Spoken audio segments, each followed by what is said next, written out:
London سے لاہور کی flight سے آ رہے تھے، ان کو گرفتار کر لیا، ان کو حراست میں لیا اور NCCI کے حوالے کر دیا۔ اس گرفتاری کی اصل وجہ یہ تھی کہ انہوں نے جو جواد نقوی صاحب کا انٹرویو کیا، لاسٹ پوڈ کاسٹ کیا، وہ مذہبی معاملے میں بڑا جو ہے وہ خطرناک ہو گیا تھا اور اس میں کچھ ایسے سوالات پوچھے گئے جو کہ نہیں پوچھنے چاہیے تھے، لیکن آؤٹ آف نو وے جا کر ریحان طارق صاحب نے کیا۔ لیکن آپ جو قانون کے مطابق کارروائی ضرور کریں، لیکن پاکستان میں ایک نیا اصول، ایک نیا قاعدہ، ایک نیا قانون آپ نے بنا دیا ہے کہ آپ پہلے کسی ملزم کو گرفتار کرتے ہیں، پھر اس کے بعد FIR درج کرتے ہیں،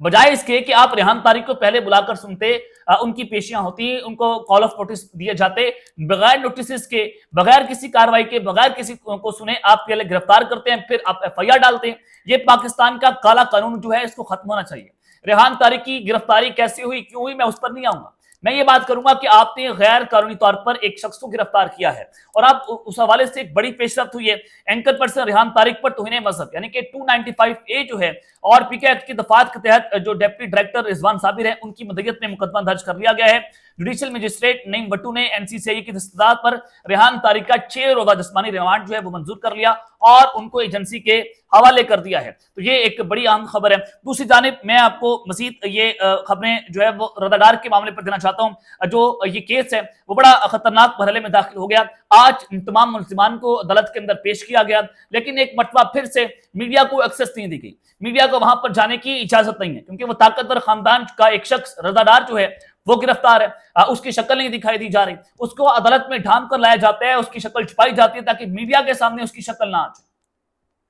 اندازہ کریں کہ طاقتور خاندان کا کیسے انفلوئنس استعمال ہو رہا ہے۔ پولیس ان کے قابو میں ہے، یعنی کہ ایک اس شخص کے قریب جو ہے وہ ہزاروں کی نفری لگا دی جاتی ہے پولیس کی۔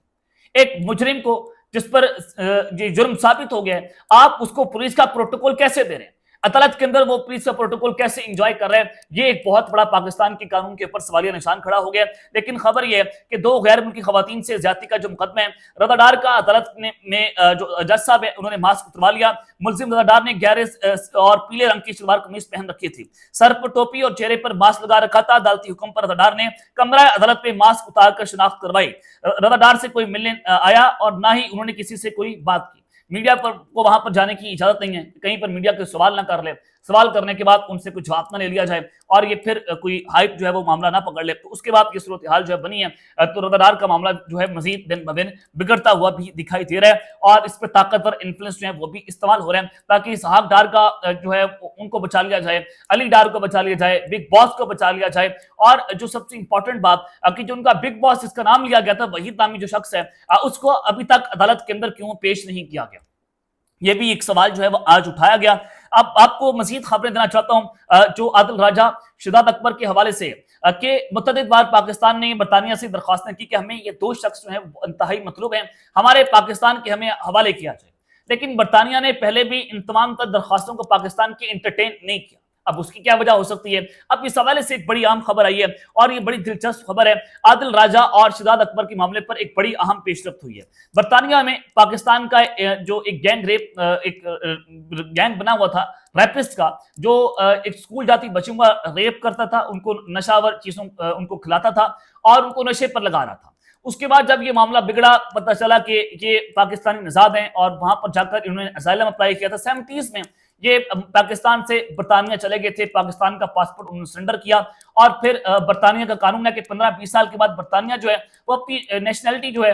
وہ اپنے کسی بھی شہری کو دے دیتا ہے اگر وہ 15 سے 20 سال وہاں پر رہا ہو۔ تو ویسے وہاں ان کے ساتھ بھی ہوا کہ ان کے پاس برطانیہ کی نیشنلٹی اور پھر پاسپورٹ انہوں نے پاکستان کا سرنڈر کر دیا۔ تو پاکستان کی نیشنلٹی اور شہریت ان کے پاس نہیں ہے، یعنی کہ وہ مجرم ہے، وہ پاکستانی نژاد تو ہو سکتا ہے لیکن پاکستانی شہری نہیں تھا۔ اب اس کو کچھ لمبے عرصے سے گرفتار کیا ہوا تھا، اس کو عدالت میں جیل میں رکھا ہوا تھا، اب اس کی سزا مکمل ہونے جا رہی ہے۔ برطانیہ یہ کہہ رہا ہے پاکستان کو کہ آپ اپنا مجرم اپنے حوالے کر لیں، ہم اس کو نہیں رکھنا چاہتے۔ برطانیہ میں اس شخص کے لیے بڑی نفرت پائی جاتی ہے اور پھر برطانیہ اپنے قانون میں ترمیم کرنے کے لیے بھی تیار ہے۔ یہ یہاں تک برطانیہ سوچ رہا ہے کہ ہم اس مجرم کو پاکستان کے حوالے کر دیں تو ہم اس کے لیے ترمیم کرنے کے لیے بھی تیار ہیں، کیونکہ جو یہ معاملہ بنتا ہے کہ اس کی پاکستانی شہریت بھی نہیں ہے، اس کے پاس نیشنلٹی بھی ہے، تو برطانیہ اس کی نیشنلٹی کو کیسے منسوخ کرے گا اور پھر پاکستان کیسے حوالے کرے گا؟ اس کے لیے اس کو اپنے آئین میں ترمیم کرنا ہوگی۔ اب یہاں پر پاکستان جو ہے وہ مشروط طور پر آمادہ ہو گیا کہ ہاں ٹھیک ہے، ہم اس کو اپنے پاس لینے کے لیے تیار ہیں، لیکن اس کے بدلے میں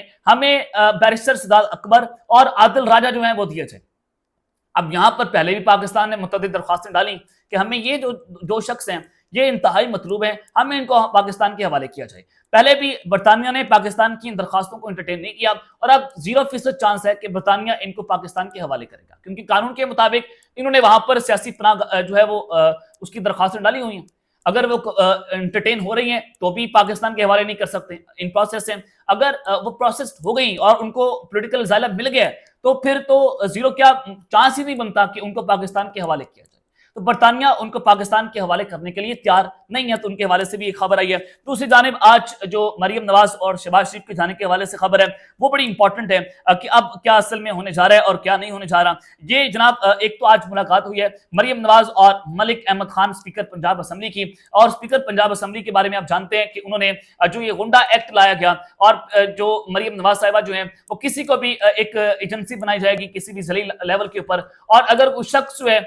وہ لگے گا کہ یہ غنڈہ ایکٹ کے تحت اس کو کارروائی کرنی چاہیے تو اس کے گھر پر بھی قبضہ ہو جائے گا، اس کے پاسپورٹ کو بھی بلاک کر دیا جائے گا، اس کے آئی ڈی کارڈ کو بھی بلاک کر دیا جائے گا، اس کو گرفتار بھی کر لیا جائے گا، اس کے بینک اکاؤنٹس کو بلاک کر دیا جائے گا، اس کے تمام تر قانونی رائٹس جو ہیں وہ چھین کر اس کو ایک بے رحم اس کے ساتھ ایک سلوک کیا جائے گا۔ تو ایک قانون جو ہے، ایک بل جو ہے قائمہ کمیٹی سے پاس کیا، اور اس پر ملک احمد خان نے جو ان کی اتاری پنجاب اسمبلی کے اندر کھڑے ہو کر، وہ چونکہ وہ پنجاب اسمبلی کے اسپیکر ہیں، انہوں نے وہاں پر کلاس لی مریم نواز کی۔ یہ کیسے ہو سکتا ہے؟ آپ سامراج کے نظام کو پاکستان میں پنجاب کے اندر مسلط کرنا چاہتے ہیں، اور اس کے بعد ملک احمد خان کی مریم نواز کے ساتھ ملاقات ہوتی ہے۔ تو میں نے آپ کو بتایا تھا کہ وہ ملاقات بڑی امپورٹنٹ تھی، اور اس پہ مریم نواز کو مبینہ طور پر شٹ اپ کال دی گئی، اور آج ایک ملاقات ہوتی ہے ملک احمد خان کی دوبارہ سے مریم نواز کے ساتھ، اور سب سے امپورٹنٹ بات کہ یہ ملاقات جو ہے وہ ذاتی امرا میں ہوئی۔ تو اب جہاں پر مریم نواز کے گھر جانے کی خبریں آ رہی ہیں، مریم نواز کا انفلوئنس استعمال ہوا، مبینہ طور پر ان کا آفس استعمال ہو رہا ہے رضا ڈار کے اسکینڈل کے اوپر، اور ان کے گھر جانے کی باتیں ہو رہی ہیں، ان کی کرپشن کی فائلیں تیار ہو گئی ہیں، فیصل واڑا صاحب یہ کہہ رہے ہیں، اور ملک احمد خان صاحب آپ جانتے ہیں کہ ان کی جو وابستگیاں ہیں وہ پاکستان کے طاقتور لوگوں کے ساتھ ہیں، اور بڑے منجے ہوئے سیاستدان ہیں، تو لہٰذا یہ ملاقات جو ہے وہ ایک طرف سے بہت امپورٹنٹ ہے۔ دوسری جانب جو اسلام آباد کے ڈرائنگ روم سے وہاں پر ایک خبر بڑی ڈسکس ہو رہی ہے، وہ یہ ہے کہ شہباز شریف جا رہے ہیں، اور محسن نقوی صاحب جو ہیں وہ وزیر اعظم کے طور پر ان کو تیار کیا جا رہا ہے، اور یہ حکومت کا وہ جب اسٹیبلشمنٹ جو ہے وہ نہیں اٹھا سکتی۔ جب پوچھا گیا کہ شہباز شریف کون سے ایسے کام نہیں کر پا رہے جو محسن نقوی صاحب سے کروانے، بھائی شہباز شریف تو سارے کام کر رہے ہیں اور محسن نقوی سے زیادہ اچھے بچے ہیں، تو کیسے یہ ہمارے جو سسٹم ہے اس کو شہباز شریف جو ہے قابل قبول نہیں ہوں گے؟ تو میں نے جب یہ سوال پوچھا تو اس کے بعد وہ جواب نہیں تھا، تو مجھے یہ لگتا ہے کہ شہباز شریف جو ہے وہ کہیں نہیں جا رہے۔ دوسری امپورٹنٹ خبر جو ہے وہ یہ آپ کہہ سکتے ہیں